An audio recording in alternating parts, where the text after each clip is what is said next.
நண்பர்கள் அனைவருக்கும் என்னுடைய அன்பான பணிவான வணக்கங்கள். என் பெயர் ஜான். நான் ஒரு குடிநோயாளி. எல்லாம் வல்ல இறைவனோட அருளாலையும் தோழமையில இணைந்து செயல்படுவதால் நான் பெற்றுக்கொள்ளக்கூடிய அனுபவம் தெம்பு நம்பிக்கையாலையும் இன்னைக்கு ஒரே ஒரு நாள் நான் குடிக்கல, தெளிவா மன நிறைவா அமைதியா வாழ என்னால் எல்லா முயற்சிகளையும் செய்து கொண்டிருக்கின்றேன்.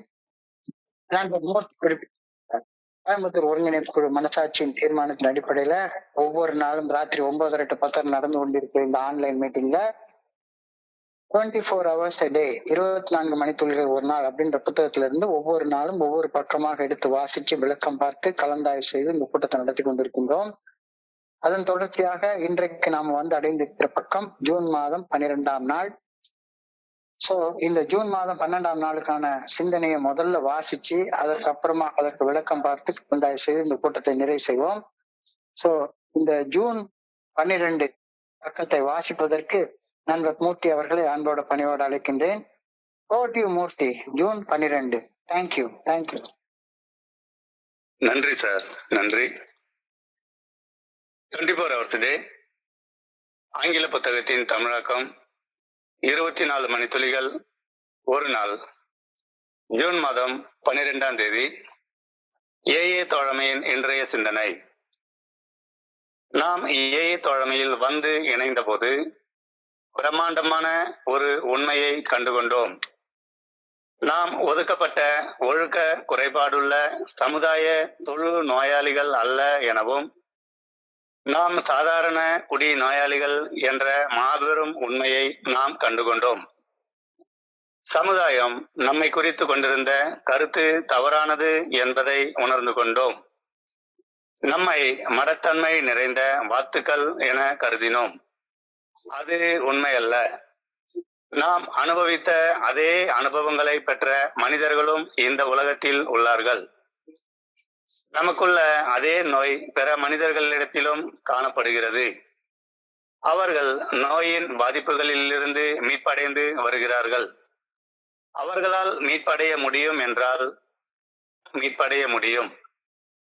ஏஏ தோழமையில் இணைந்த பின் எனக்கு நம்பிக்கை பிறந்ததா? இன்றைக்கான தியானம்.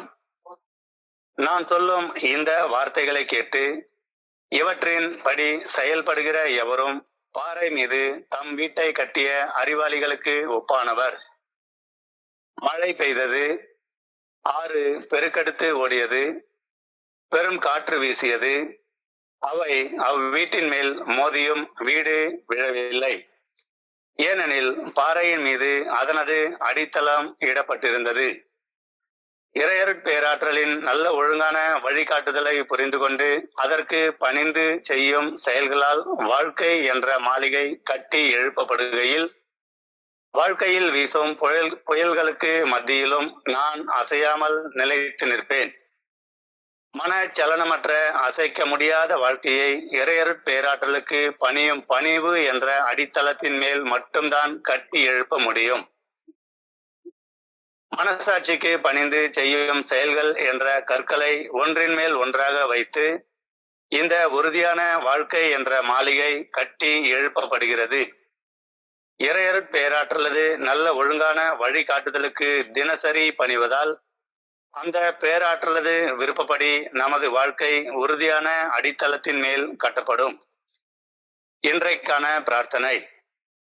நம்பிக்கை என்ற உறுதியான பாறையின் மீது என் வாழ்க்கை என்ற மாளிகை கட்டி எழுப்பப்பட வேண்டுமென வேண்டுகிறேன்.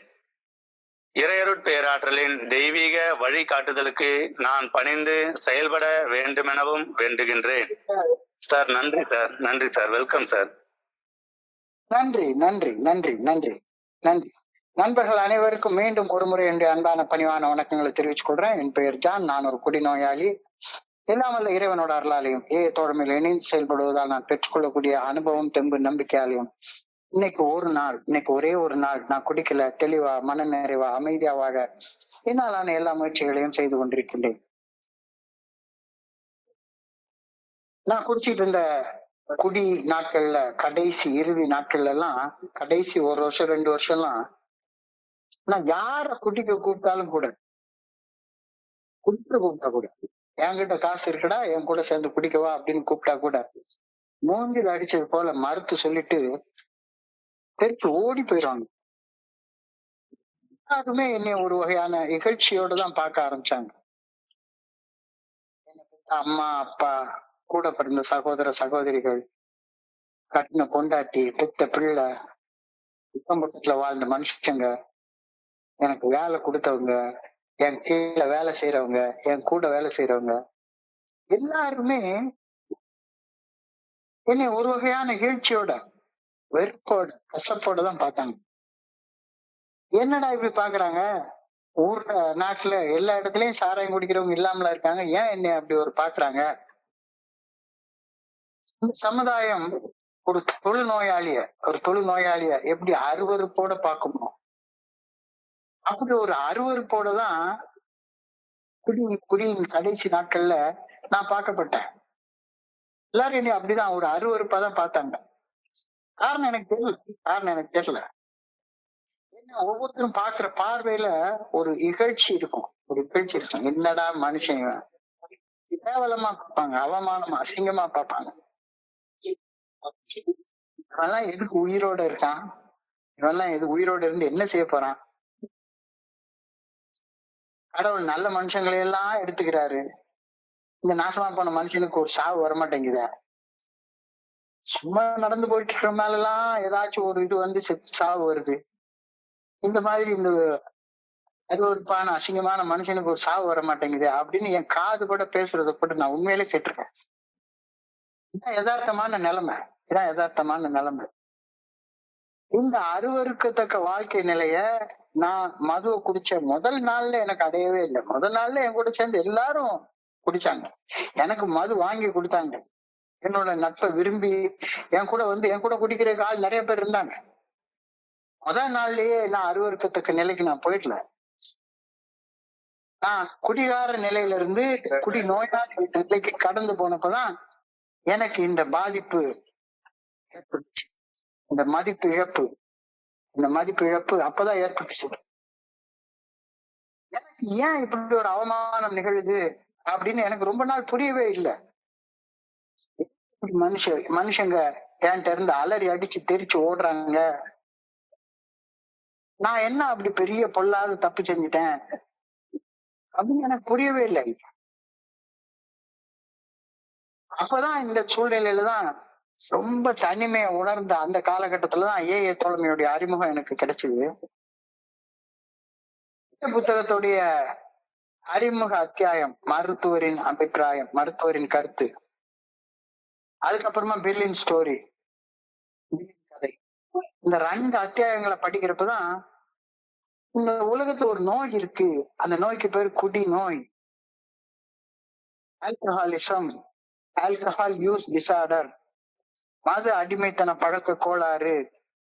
எனக்கு அந்த நோயால நான் பாதிக்கப்பட்டு இருக்கிறேன், அந்த நோய் எனக்கு இருக்கு, இதனாலதான் எனக்கு இந்த அருவருக்கத்தக்க நிலைமை அப்படின்றது புரிய வந்துச்சு. நான் ஒரு குடி நோயாளி, நான் குடி நோயால பாதிக்கப்பட்டு இருக்கிறேன். நான் குடி நோயால பாதிக்கப்பட்டிருக்கிற ஒரு மனுஷன் அப்படின்ற உண்மையே ஏஏ தோழமையில வந்து இணைஞ்சதுக்கு அப்புறம் தான் எனக்கு தெரியவே வந்துச்சு.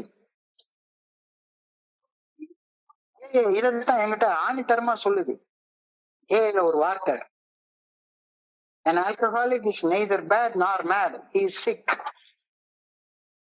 An alcoholic is neither bad nor mad, he is sick. ஒரு குடி நோயாளி கெட்டவன் இல்ல, பைத்தியக்காரனும் இல்ல, அவன் ஒரு நோயாளி. சோ ஏஏ தோழமை கண்டுபிடிச்ச ஒரு பிரம்மாண்டமான கண்டுபிடிப்பு இது.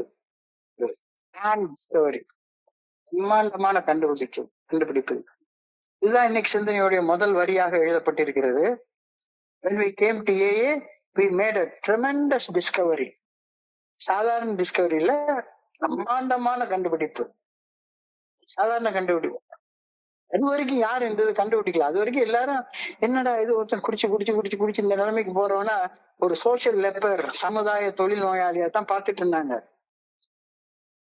ஆனா ஏஏ தான் இது ஒரு சமுதாயத்துல 100 பேர் குடிக்கிறான்னா அவங்களுக்கு 10-15 பேருக்கு வரக்கூடிய ஒரு சாதாரண ஒரு நோய் அப்படின்னு சொல்லிச்சு. We found that we were sick persons rather than moral lepers.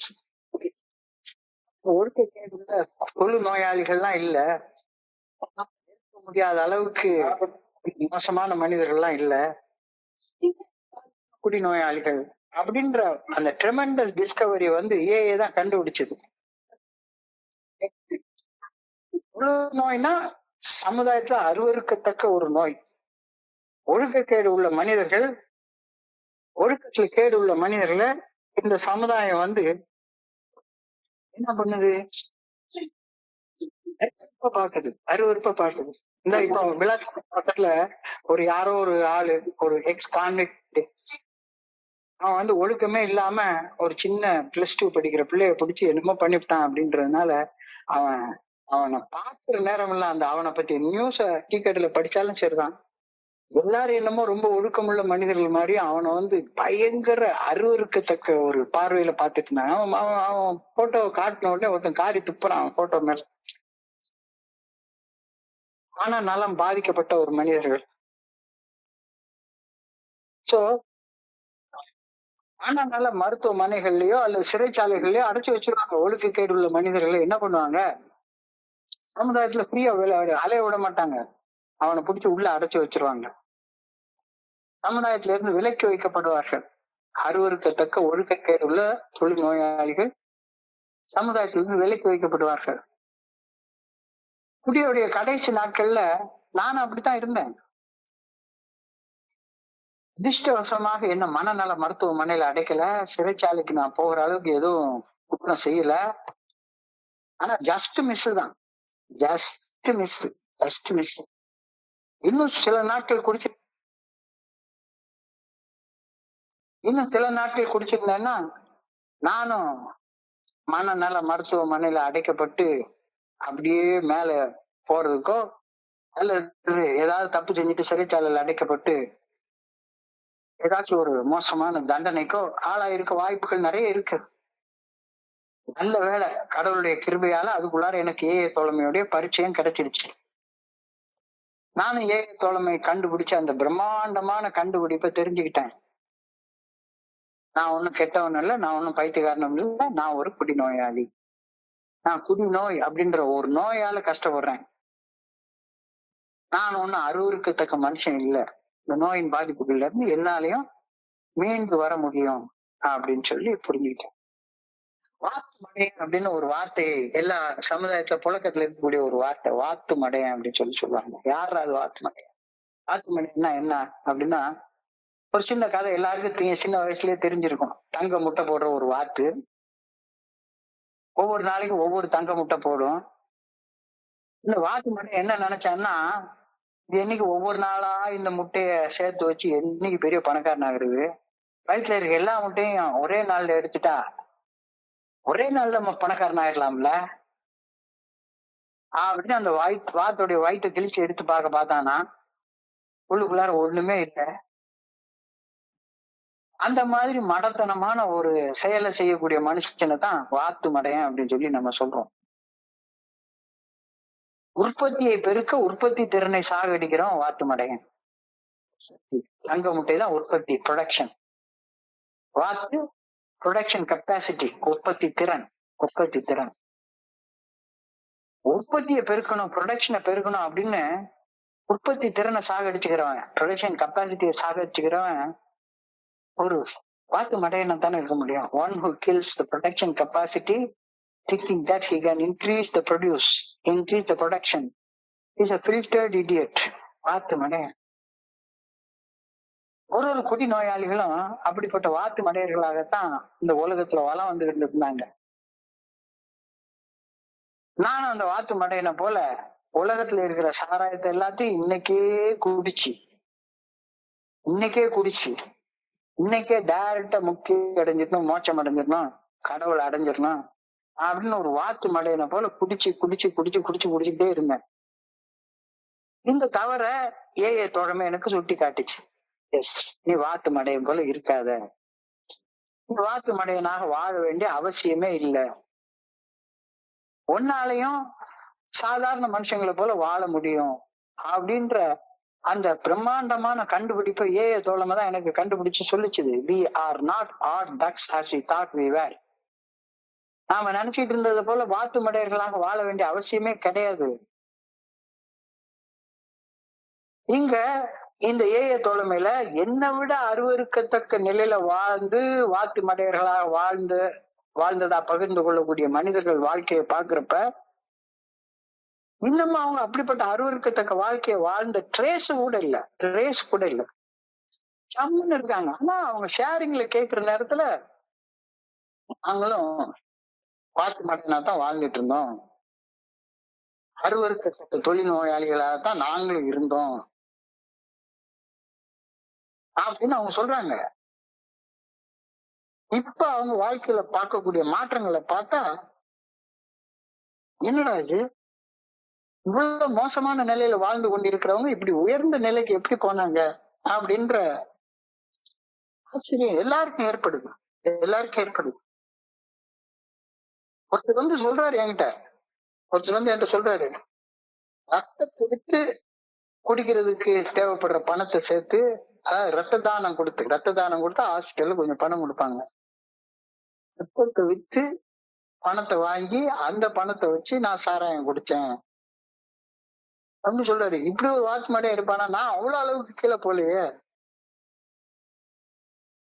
ஆனா இன்னைக்கு அவ்வளவு அளவு மோசமான நிலையில அருவருக்கத்தக்க நிலையில இருந்தேன் அப்படின்றத நிதானமா மன தெளிவோட சொல்றாரு. அவர் மன தெளிவோட சொல்றாரு. ஏன் இதை என்கிட்ட சொல்றாரு, எதுக்காக ஏ மீட்டிங்ல இதெல்லாம் சொல்றாங்க அப்படின்னு ஆழமா யோசிச்சு பாக்குறப்ப, டேய் மட சாம்பிராணி, நான் அனுபவிச்ச அவமானத்தை, நான் இருந்த மடத்தனமான நிலையில நீ இருக்க தேவையில்லை அப்படின்றதுக்காகத்தான் நான் உன்கிட்ட இந்த உண்மையை பகிர்ந்து கொள்றேன் அப்படின்னு சொல்றாங்க. இது ரொம்ப நாளா எனக்கு புரியாம இருந்தது, அன்னைக்குதான் புரிஞ்சுது. என்கிட்ட ஒரு ஒரு ஒரு பெரிய மனுஷன் சொல்லுவாரு, ஒரு மதம் சொல்லுது, ஒரு மனுஷன் நீ செய்த தவறுகளுக்கான தண்டனைய அவர் அனுபவிச்சிட்டாரு, உனக்காக செத்துட்டாரு. ஏன் நீ தவறு செய்யக்கூடாதுன்றதுக்காக உனக்கான தண்டனைய அவரு அனுபவிச்சிட்டாரு. இப்ப நீ தவறு செய்யாத. இதுதான் பகிர்வுகளின் மையமான மாறாத அம்சமாக இருக்கிறது. அப்படிப்பட்ட பகிர்வுகள் இருந்து என்னாலையும் நான் அனுபவிக்கிற அசிங்கம் அவமானத்துல இருந்து மீண்டு, மனத்தனமாக செயல்படுறதுல இருந்து மீண்டு ஒரு உன்னதமான வாழ்க்கை நிலைக்கு உயர முடியும் அப்படின்ற நம்பிக்கை எனக்கு பிறந்துச்சு. நான் ஒரு தடவை ஒரு தியான மையத்துக்கு போனேன்.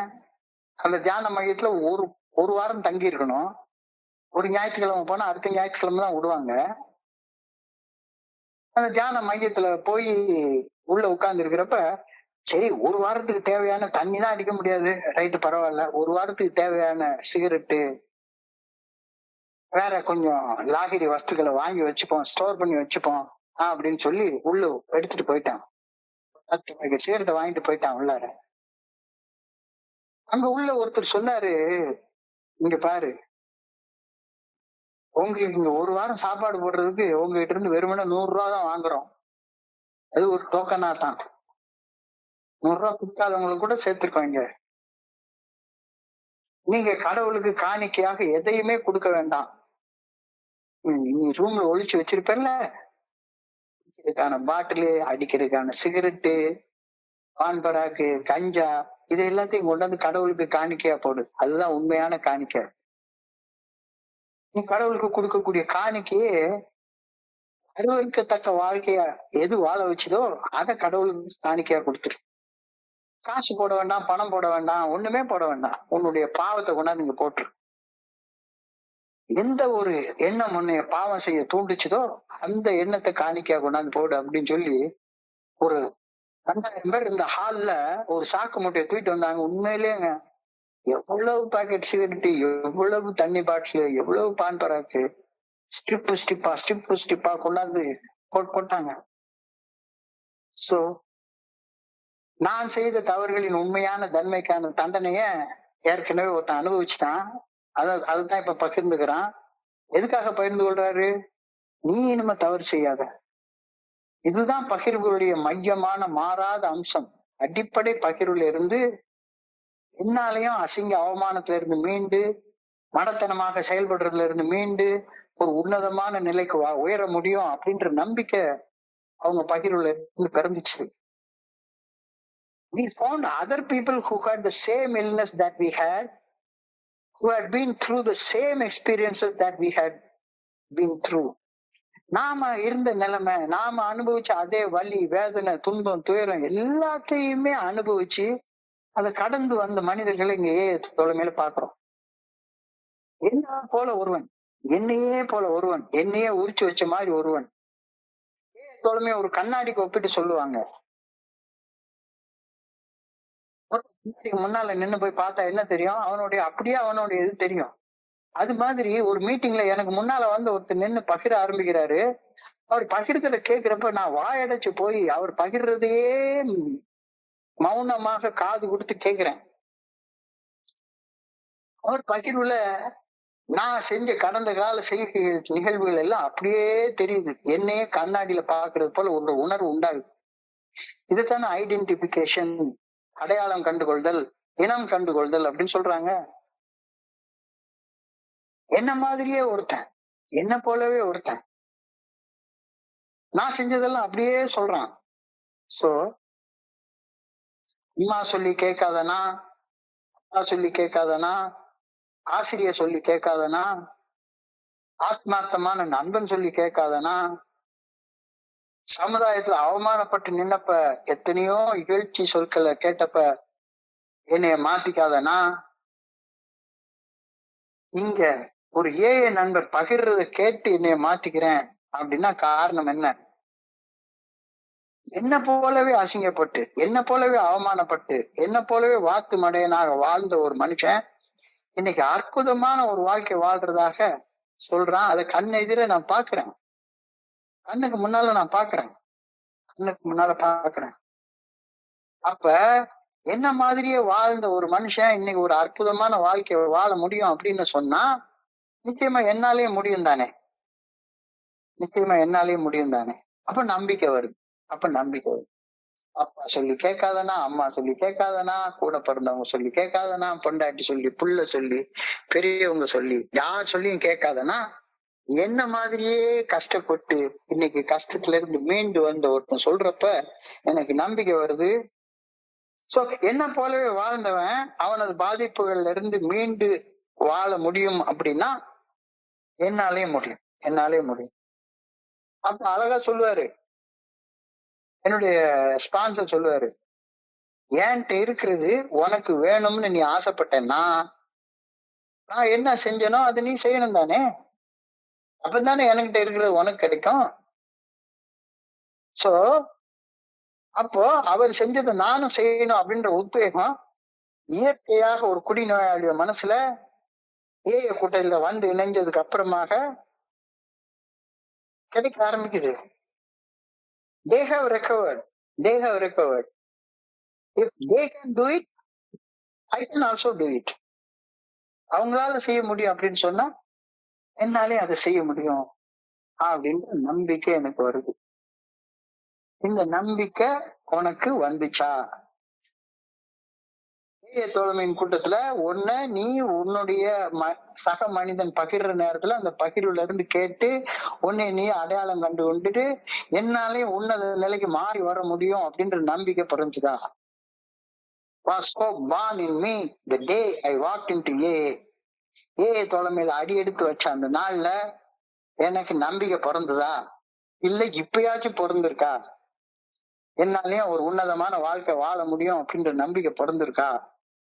மிக ஆழமான கேள்வி, மிக ஆழமான கேள்வி. அடி எடுத்து வச்சதுக்கு அப்புறமா கூட நம்பிக்கை பிறக்கவில்லை என்றால் இன்னைக்கு தியானத்துக்கு கடந்து போகும். இன்னைக்கு தியானத்துக்கு கடந்து போகும்.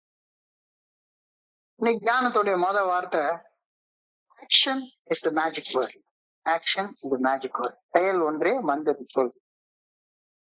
வெறும் வார்த்தைகள், பிரார்த்தனைகள், எண்ணங்கள், சிந்தனைகள் மட்டும் நாம எதிர்நோக்கக்கூடிய விளைவை உருவாக்காது.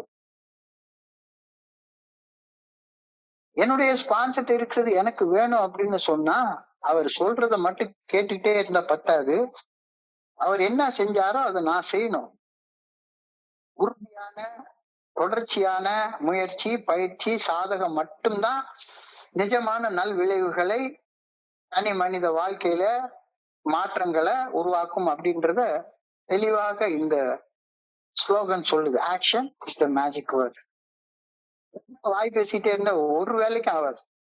வெறுமனை வாய் பேசிட்டே இருந்தா ஒண்ணுத்துக்கும் ஆகாது. இலக்குகளை யதார்த்தமாக மாற்றுவதற்கு அடிப்படை தேவை செயல். நான் ஒரு டெஸ்டினேஷன் போகணும்னு நினைக்கிறேன். போகணும் போகணும் போகணும் போகணும்னு சொல்லிக்கிட்டே இருப்பேன். நான் பார்ல உட்காந்து குடிச்சுக்கிட்டே இருந்தேன் அப்படின்னு சொன்னா இலக்குகளை யதார்த்தமாக மாற்றுவதற்கு அடிப்படை தேவை செயல். நான் மன தெளிவோட வாழ்வதை விரும்பினால் அந்த விருப்பத்தை அடைய செயல்ல இறங்கி ஆகணும். குடிக்கிறது நிறுத்தி ஆகணும்.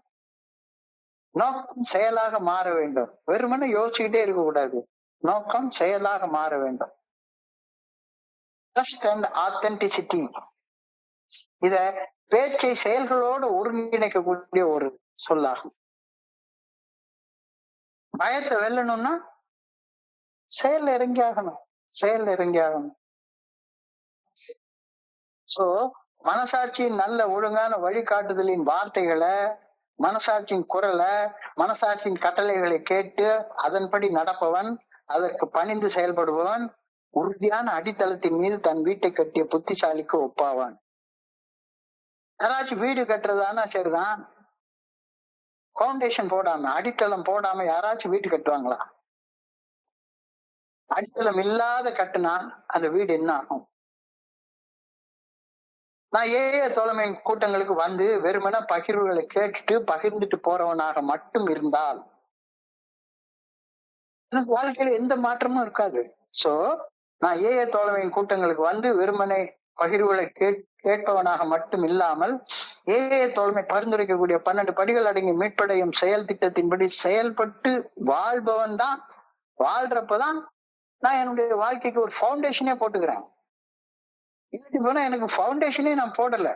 வெறுமனே சும்மா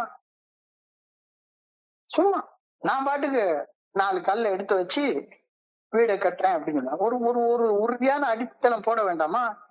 நான் என் வாழ்க்கையில எந்த நிலைமையில இருக்கு, அந்த நிலைமைக்கு தகுந்த அளவு அடித்தளம் நான் போட்டாகணும். அடித்தளத்தின் மேலதான் வாழ்க்கை என்ற மாளிகையை கட்டி எழுப்ப முடியும். புதிய வீடு உறுதியான அடித்தளத்தின் மீது கட்டப்படவில்லை என்றால் இயற்கை பேரிடர்கள் வர்றப்ப மழை பெய்யுது, ஆத்துல வெள்ளம் வருது, ஏரி உடைச்சுக்குது, புயல் அடிக்குது. அப்ப அந்த நேரத்துல பேரிடர்கள் வர்ற நேரத்துல அந்த வீடு அடிச்சுட்டு போயிடும், நிக்காது. இதே போல ஒரு தனி மனிதனது வாழ்க்கை என்பதும் ஒரு வீட்டை கட்டி எழுப்புவதற்கு ஒப்பிட்டு சொல்லப்படுகிறது. என்னுடைய தோழமையில வந்தப்ப ஒண்ணுமே இல்லாம ஒரு நிலைமையில நான் வந்து சேர்றேன். இங்க வாழ்க்கைன்ற ஒரு வீட்டை, ஒரு மாளிகையை நான் கட்டுறேன். இந்த வீட்டுக்கு அடித்தளம் அஸ்திவாரம் முக்கியம். இந்த வீட்டுக்கு அடித்தளம் அஸ்திவாரம் முக்கியம். அப்ப ஒரு வீட்டுக்கு அஸ்திவாரம் போடுறது எப்படியோ அதே மாதிரி வாழ்க்கைக்கு அஸ்திவாரம்ன்றது இறையருட் பேராற்றுடைய நல்ல ஒழுங்கான வழிகாட்டுதலுக்கு பணிந்து செயல்படும் செயல்கள் தான், செயல்பாடுதான் அடித்தளமாக அமைகின்ற. அதனாலதான் செயல் ஒன்றே மந்திர சொல் அப்படின்னு சொல்றாங்க. உறுதியான அடித்தளம் இடப்படாத வாழ்க்கை என்னும் வீடு சோதனை காலங்கள்ல இலகுவாக அடித்து நொறுக்கப்படும். குடிக்கணும்ன்ற ஆசை வந்துட்டு அவ்வளவுதான், குடிக்க போயிடுவேன். யாராச்சும் என்கிட்ட கொஞ்சோண்டு பணம் கொடுத்து வாங்கிக்கிறியா அப்படின்னு சொன்னாங்கன்னா உடனே எனக்கு அந்த சோதனையை தாங்க முடியாது. கை நீட்டி அந்த பணத்தை வாங்கிக்கிருவேன். யாராச்சும் ஹைவேல உட்காந்து கையை ஆட்டினா அந்த பொம்பளை பின்னாலே போயிடுவேன் என் பாட்டுக்கு. சோ உறுதியான அடித்தளம் இல்லாம கட்டப்பட்ட வாழ்க்கை எனும் வீடு சோதனை காலங்களில் இலகுவாக அடித்து நொறுக்க. ஏன்டா என்னால முடியல? நிறைய நண்பர்கள் சொன்னாங்க, முடியல சார், எனக்கு முடியல சார், என்னென்னமோ செய்யறேன், என்னால முடியல சார். கேக்குறதெல்லாம் நல்லா கேக்குறேன், பேசுறப்ப எல்லாம் வக்கனையா பேசு, செயல்னு வர்றப்ப கோட்டை விட்டுரு. இல்ல செயல், பேச்சு இல்ல செயல். அதான் இன்னைக்கு அடித்தளம் அப்படின்னு சொல்றாங்க. இப்போ உணர்வு தடுமாற்றங்கள், உணர்வு கொந்தளிப்புகள், அதிதீவிர மன கிளர்ச்சி, அதிதீவிர மன எழுச்சி, அதிதீவிர மன வெறி, இதைத்தான் சோதனைகள் அப்படின்னு சொல்றாங்க. இதைத்தான் கடுமையான மழை, கடுமையான புயல், கடுமையான வெள்ளம், பூகம்பம், இது மாதிரியான இயற்கை பேரிடர்கள் மாதிரி எனக்குள்ளாரையும் பூகம்பம் வெடிக்குது, மனசு கொதிக்குது, கோபம் வருது, பயம் வருது, பொறாமை வருது, சந்தேகம் வருது. அப்ப எனக்குள்ளார உறுதியான அடித்தளம் என்பது ஒண்ணு இல்லைன்னா, இந்த 12 படிகள் அடிக்கும் மீட்படையும் செயல் திட்டத்தை வாழ்க்கையாக வாழணும் அப்படின்ற மன உறுதி இல்லைன்னா ஈஸியா நான் தடிக்க விழுந்துரும், ஈஸியா தடிக்க விழுந்துரும்.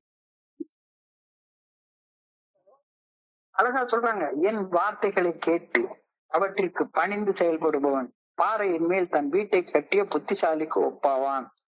மழை பெய்தது, வெள்ளம் வந்தது, புயல் காற்று வீசியது, ஆனால் வீடு பாறையின் மேல் ஊன்றப்பட்டு நின்று இருந்தபடியால் கீழே விழாமல் நிலைத்து நின்றது.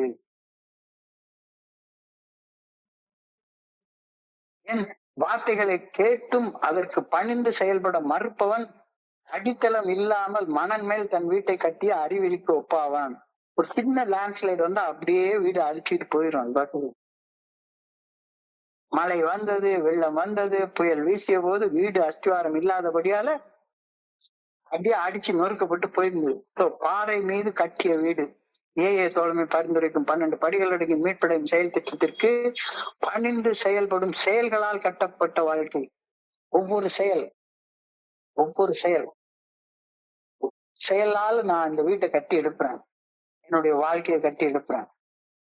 எந்த செயல்? மனம் போன போக்குல செய்யக்கூடிய செயல்கள் இல்ல.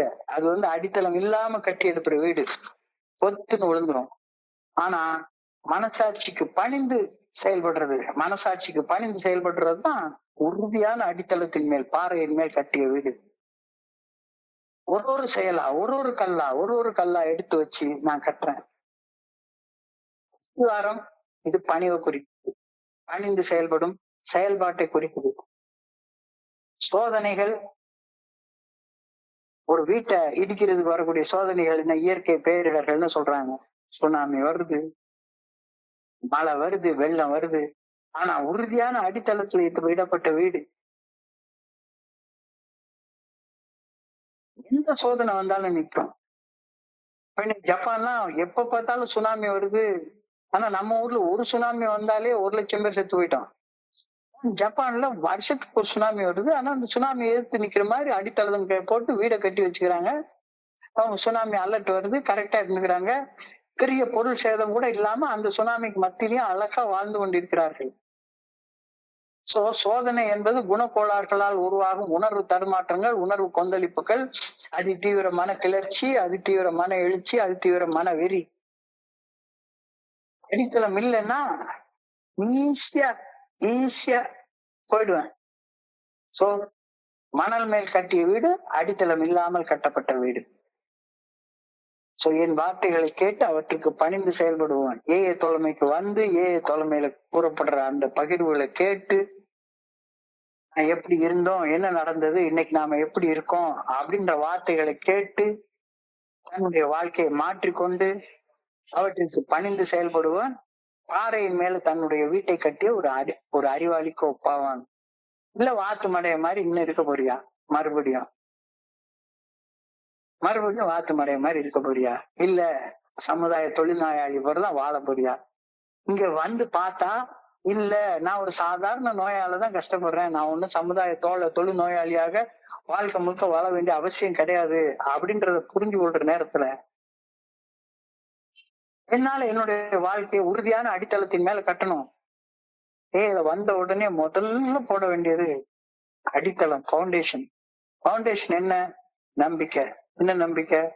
இதோ நாங்கள் பின்பற்றிய வழிமுறைகள். குடிநோயின் பாதிப்புகள் இருந்து மீள்வதற்கு நீங்களும் இந்த வழிமுறையை பின்பற்றலாம். அப்போ இந்த அடித்தளம் போடுறது மேல நம்பிக்கை வைக்கணும். இந்த வழிமுறையை பின்பற்றினா நான் வாத்து மடையனா வாழ மாட்டேன் அப்படின்னு நம்பணும்.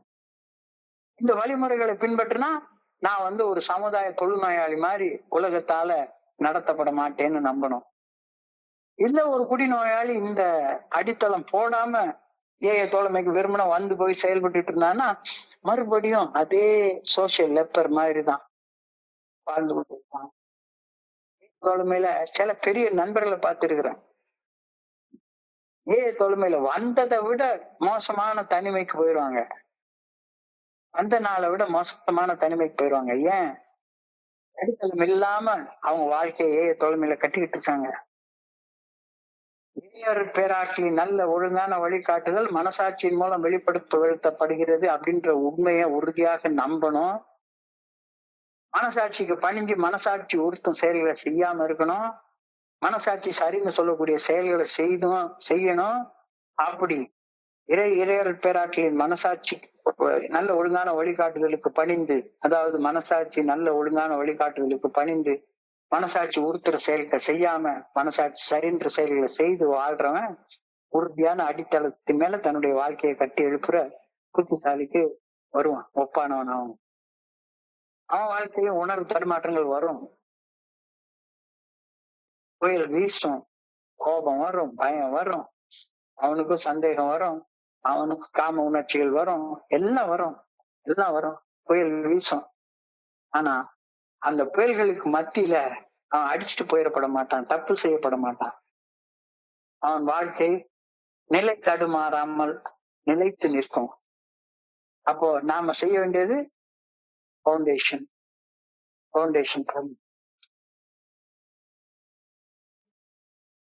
Daily following of the good orderly direction of conscience and the humility to act according to the conscience shall build your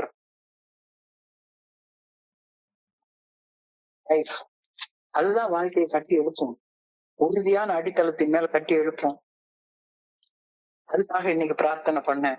I pray that I may be founded on the rock of faith. நம்பிக்கை என்ற உறுதியான பாறையின் மீது என் வாழ்க்கை என்ற மாளிகை கட்டி எழுப்பப்பட வேண்டும் என பணிவுடன் வேண்டுகின்றேன். That I may be obedient to the heavenly vision. பேராற்றின் தெய்வீக வழிகாட்டுதலுக்கு பணிந்து செயல்பட வேண்டும் என கடவுளே உண்மை பணியோடு கேட்டுக்கிறேன் அப்படின்னு பிரேயரோட இன்னைக்கு சிந்தனையை முடிச்சுட்டாங்க. இன்னைக்கு சிந்தனைய கொஞ்சம் சுருக்கமா பார்ப்போம். இந்த தொழிலை கண்டுபிடிச்ச பிரம்மாண்டமான கண்டுபிடிப்பு என்ன அப்படின்னு சொல்லி பார்த்தா, குடி நோயாளிகள் என்பது இந்த சமுதாயம் நினைக்கிற மாதிரி அவங்க சமுதாய தொழு நோயாளிகள் அல்ல, இருக்கத்தக்க மனிதர்கள் அல்ல. An alcoholic is neither bad nor mad. He is just sick. ஒரு குடிநோயாளி சாதாரண குடிநோயால பாதிக்கப்பட்டு இருக்கிறான் அப்படின்ற மனுஷன். இதை ஏஐ தோழமை கண்டுபிடிச்சு அந்த பாதிப்புல இருந்து மீட்படைகிறதற்கு எனக்கு ஒரு வழியவும் கண்டுபிடிச்சு வச்சிருக்கிறது. ஏஐ தோழமை கண்டுபிடிச்சிருக்கிற பிரம்மாண்டமான கண்டுபிடிப்பு. When we came to AA, we made this tremendous discovery. இந்த tremendous அப்படின்றது பிரம்மாண்டமான tremendous discovery. இது வரைக்கும் உலகத்துல யாருமே கண்டுபிடிக்கல, யாருமே சொல்லல. என்னுடைய 39 வயசு வரைக்கும் ஏன் மனுஷங்க என்னைய இந்த மாதிரி எல்லாம் ஒதுக்குறாங்க, ஏன் என்னைய கண்டு தெரிச்சு ஓடுறாங்க, அவங்க என்னைய ஒரு தொழுநோயாளி மாதிரி பாக்குறாங்க, நானும் அதுக்கு இணையாக ஒரு வாத்து மடைய மாதிரி தான் நடந்துகிட்டே இருக்கிறேன், குடிக்கவே மாட்டேன்னா எல்லார் மேலயும் ஊர்லாம்ட்டு அத்தனை பேர் மேலயும் சத்தியம் பண்றேன், ஆனா அடுத்த நாள் போய் குடிச்சிடறேன். சோ எல்லாரும் என்னை அருவருப்போட பாக்குறாங்க. என் கூட க்ளோஸா இருந்த நண்பர்கள் எல்லாம் கூட என்னை விட்டு ஓடி போயிடுறாங்க. அப்ப நான் தொடர்ந்து இதே மாதிரி வாழ்ந்துட்டு இருந்தேன் அப்படின்னு சொன்னா, ஒரு சோசியல் லெப்பராக வாழ்ந்து கொண்டிருந்தேன் அப்படின்னா என்ன செய்வாங்க?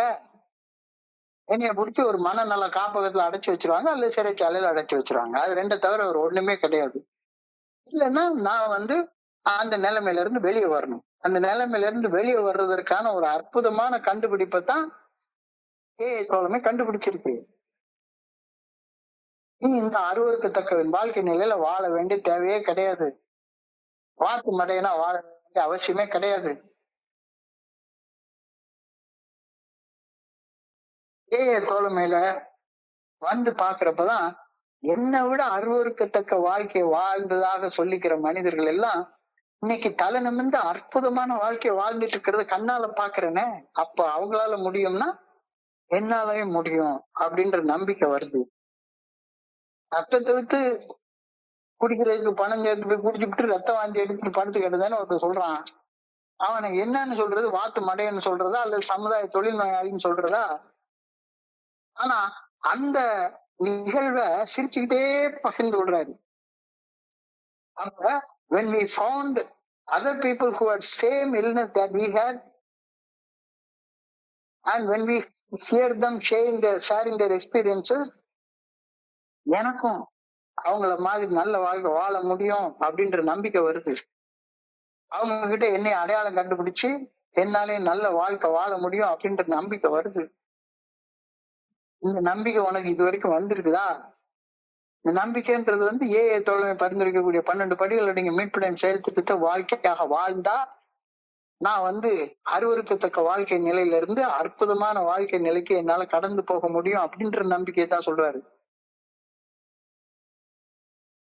இல்ல இங்க சும்மா உட்காந்து நானும் காதால கேட்டுட்டு டெய்லி நானும் கச்சேரிக்கு போனேன், வடை காப்பி சாப்பிட்டேன், வந்தேன் அப்படின்னு இருக்கியா? Action is a magic word.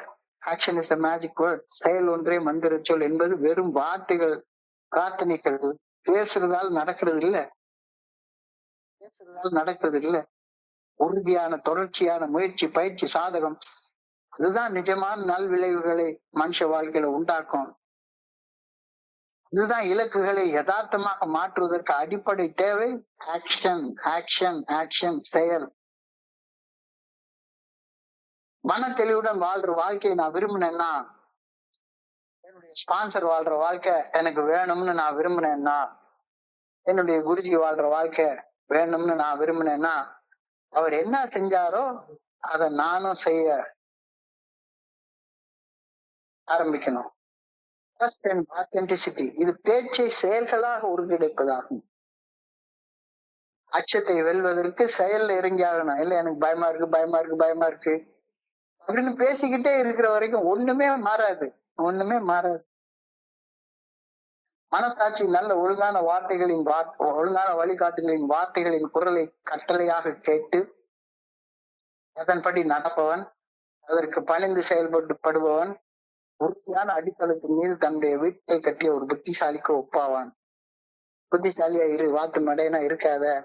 இங்க மறுபடியும் சும்மா உட்காந்து டைம் பாஸ் பண்றதுக்கு வந்தேன், நீ என்ன நடக்குதுன்னு பாத்துட்டு போலான்னு வந்தேன், என்ன நடக்குதுன்னு நோட்ஸ் எழுதி வச்சுக்கலான்னு வந்தேன், இங்க என்ன நடக்குதுன்னு கேட்டு அதை இன்னொரு இடத்துல போய் பேசலாம்னு வந்தேன்.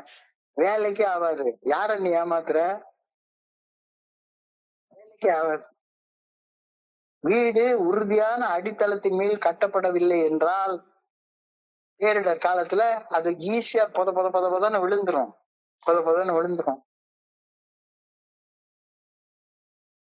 லேசா ஒரு நடுக்கம் ஏற்பட்டா போதும், பூகம்பம் ஒண்ணு ஏற்பட்டா போதும், லேசான நடுக்கத்தை கூட தாங்காது, பொட்டுன்னு கிராக் விட்டுரும். ஆனா ஆஸ் அ சிவில் இன்ஜினியர் நான் இன்னைக்கு சொல்றேன், இன்னைக்கு நம்ம கட்டுற பில்டிங் எல்லாமே எர்த்குவேக் ரெசிஸ்டன்ட் பில்டிங் தான். சுனாமி வந்தாலும் தாங்கி நிக்கக்கூடிய அளவுலதான் நம்ம கட்டடத்தை கட்டுறோம். அதாவது எல்லாம் கேட்பாங்க, எப்படியா, எப்படி இது விழுந்தது, எப்படி இது வளைஞ்சுது அப்படின்னு சொல்லி கேட்டா, நம்ம டிசைன் ஒரு ஹெவியஸ்ட் புயல் வந்தோம்னா 150 கிலோமீட்டர் ஸ்பீட் அடிக்கிற புயல் அந்த புயல் இவ்வளவு ஃபோர்ஸ்ல வரும், அந்த ஃபோர்ஸை வித்ஸ்டாண்ட் பண்ற அளவுக்கு டிசைன் பண்ணி தான் நம்ம கட்டுறோம். கடந்த 100 வருஷத்துல இவ்வளவு பெரிய புயல் அடிச்சிருக்கு. அந்த புயல் அடிச்சா 100 வருஷத்துல அடிக்காத புயல் அடிச்சுதானா வேற விஷயம். அதுக்குள்ள இது கட்டுறோம். அப்ப கட்டலைன்னா என்ன பண்றான்? சாதாரணமா கட்டி விட்டு அந்த காசை எடுத்துட்டு போய் எவனோ ஒருத்தர் சாப்பிட்டான்னா அப்பதான் கீழே விழும், இல்லாட்டி விழாது. உறுதியான அடித்தளத்தின் மேல கட்டடம் எந்த வகையான இயற்கை பேரிடர்களையும் தாங்கி நிற்கும். அதே மாதிரி 12 படிகள் அடங்கிய மீட்படையும் செயல் திட்டத்தை வாழ்க்கையாக ஏற்றுக்கொள்றோம், உறுதியான அடித்தளத்தை போடுறான். அப்ப அவனுக்கு எந்த வகையான சோதனை வந்தாலும் சரிதான், தப்பு செய்ய மாட்டான். ஒரு நண்பர் சொன்னார், ராத்திரி 10 மணி ஆனா சோதனையை தாங்கவே முடியல சார். உறுதியான அடித்தளம் இல்ல. மறுபடியும் அதே சோசியல் லெப்பராக வாத்து மடையனாக நீ வாழ்ந்துட்டு இருக்க. இந்த வாழ்க்கையை மாத்து, இந்த வாழ்க்கையை மாத்து.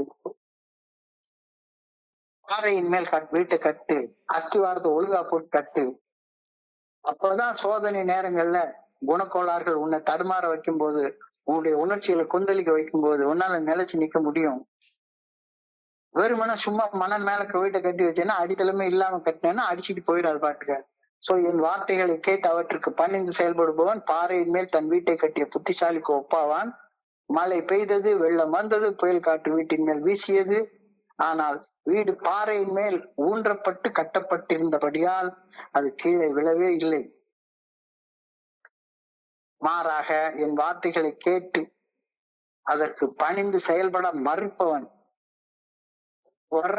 ஆனா நான் 12 படிகள் அடங்கிய மீட்படையும் செயல் திட்டத்தெல்லாம் எனக்கு வாழ்க்கையாக வாழ வேண்டிய அவசியம் இல்லை அப்படின்னு மறுப்பவன் மணல் மேல் தன் வீட்டை கட்டி அறிவியலுக்கு ஒப்பாவான். மழை பெய்தது, வெள்ளம் வந்தது, வீடு அஸ்திவாரத்தின் உறுதியாக கட்டப்படாததால பலான்னு பொத்துன்னு கீழே விழுந்துருச்சு. இறையர் பேராட்டின் நல்ல ஒழுங்கான வழிகாட்டுதல் மனசாட்சியின் மூலம் வெளிப்படுத்தப்படுகின்றது என்ற உண்மையை உறுதியாக நம்பி மனசாட்சிக்கு பணிந்து மனசாட்சி உறுத்தும் செயல்களை செய்யாமலும் மனசாட்சி சரி என்று சொல்லக்கூடிய செயல்களை செய்தும் வாழ்பவன் உறுதியான அடித்தளத்தின் மேல் தன் வாழ்க்கையை கட்டிய புத்திசாலிக்கு ஒப்பாவான். சிம்பிளா திரும்ப திரும்ப திரும்ப திரும்ப இந்த ஒரே கருத்து தான் பல்வேறு வடிவங்கள்ல சொல்லிட்டே இருக்காங்க, பல்வேறு வடிவங்கள்ல சொல்லிட்டே இருக்காங்க. உணர்வு தடுமாற்றங்கள் என்ற புயல் வீசிய போது சர்வ சாதாரணமா அப்படியே கீழே விழுந்துடுறான். பொத்துன்னு குடிக்கிற ஆசை வந்தா போய் குடிச்சு போடுறான், திருடணும்னு ஆசை வந்தா போய் திருடி போடுறான், லஞ்சம் வாங்கணும்னு ஆசை வந்தா போய் லஞ்சம் வாங்கிடுறான். ஒரு மல்லிப்பூ வாசனையை கூட தாக்கு பிடிச்சு நிக்க முடியல, பொத்துன்னு கீழே விழுந்துடுறான். The daily following of the good orderly direction of the conscience and humbly acting in accordance to the conscience shall build you a life on rock. பாறையின் மேல் உன்னுடைய வாழ்க்கையை கட்டும், எழும்பி நிலைச்சு நிற்கும். I pray that I may be founded on the rock of faith. நம்பிக்கை என்ற உறுதியான பாறையின் மீது என் வாழ்க்கை என்ற மாளிகை கட்டி எழுப்பப்பட வேண்டும் என வேண்டுகின்றேன். I pray that I may be obedient to the heavenly vision. இறையர் பேராற்றலின் தெய்வீக வழிகாட்டுதலுக்கு பணிந்து செயல்பட வேண்டும் என இறைவாவுமை பணியோடு வேண்டிக் கொள்கின்றேன் அப்படின்ற இறையரோட இன்னைக்கு சிந்தனை முடிவடைஞ்சிருக்குது. சோ இன்றைய சிந்தனையை படிக்கிறப்ப என் மனதை கடந்து சென்ற சிந்தனைகளை உங்க கூட பகிர்ந்து கொள்ள இந்த நல்ல வாய்ப்பை உருவாக்கி கொடுத்த இந்த குழுவிற்கு என்னுடைய மிக பணிவான நன்றிகளை தெரிவிச்சு கொள்றேன். இதுவரைக்கும் பொறுமையாக கேட்ட ஒவ்வொரு நண்பருக்கும் என்னுடைய பணிவான நன்றிகளை தெரிவிச்சு கொள்றேன். இந்த இரவு பொழுது நண்பர்களுக்கு இனிமையான இரவாக இறைவனை பணிவோடு வேண்டிக் கொள்கின்றேன். நன்றி நன்றி நன்றி நன்றி நன்றி நன்றி நன்றி. வாழ்க வையகம், வாழ்க வளமுடன். Thank you so much, thank you so much.